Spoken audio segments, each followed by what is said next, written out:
for pro boxing fans, and I am joined by coach Tony Sims, who is here in Cardiff for two of your fighters' fight weeks. How good is it to be here? Important week for both of them.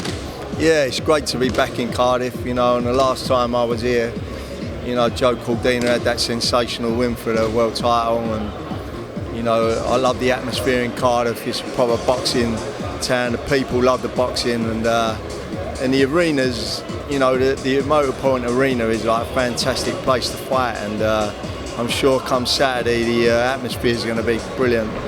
Now, Joe Cordina, he's looking to become two-time world champion without even losing his belt, without ever losing his belt in the ring.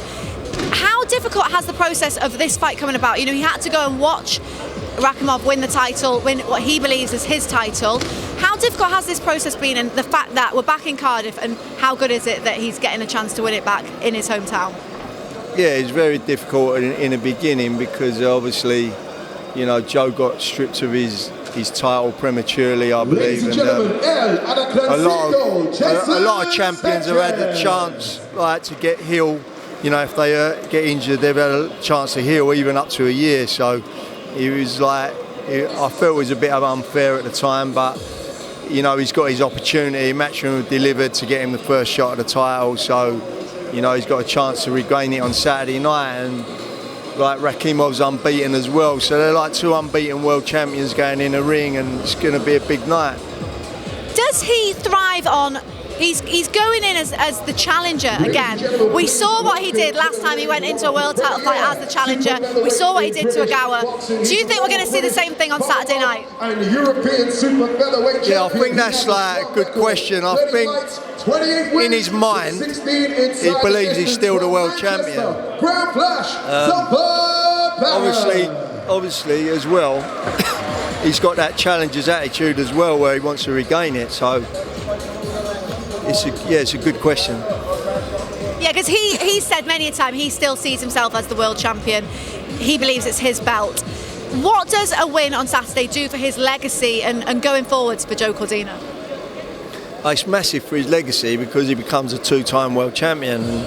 But I think only Joe Calzaghe from Wales have managed to do that. So, he puts himself in Welsh history right up there. So it's a massive night for him. To get the win, become a two-time world champion. Not a lot of fighters have done that in Britain, let alone we're talking about Wales, but in Britain. So it's a big night for Joe. And you've also got Jordan Thompson in action for a European title. And he's new to your gym, relatively new. Yeah. It's going to be his first fight with you. How good is it to be having a title fight? And he feels that this is a long time coming for him. Yeah, he's defending his IBF European, and he come to me in January, so we've had 4 months together. So, I'm really pleased with what he's been doing in the gym, and I believe that, a good win against Luke Watkins was obviously a step up in opponent for him. But if he gets a good win on Saturday night, then he puts himself in that frame with the other big names in our country in the Cruiserweight division. Yeah, and he is ready to push on and challenge for those bigger belts and the other names in the division. He wants to be one of the names that's mentioned alongside those world champions. Yeah, exactly. And I think the Cruiserweight division in Britain is like a big division for us. We've got a lot of the top elite fighters here. So, for Jordan to put himself in the frame there, Saturday night's a big night for him as well. And as I say, come victorious Saturday night, he gets his name in there.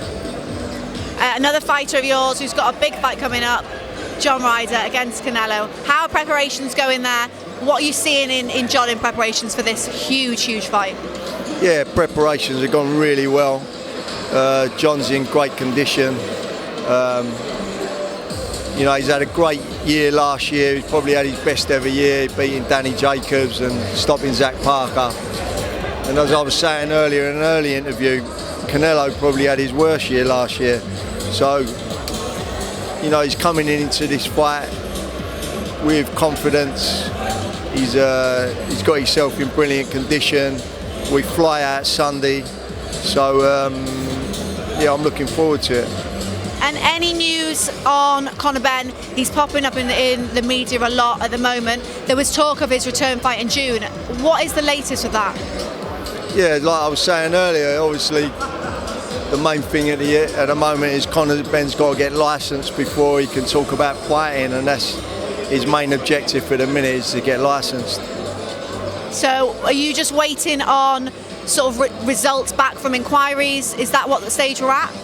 I'll just let his lawyers deal with everything. I don't get involved in that. I'll just train him, that's it. Yeah, it's very complicated. Just focus on the training. He's in the gym and he's training. Yeah, he ain't never stopped training. He's been training all year.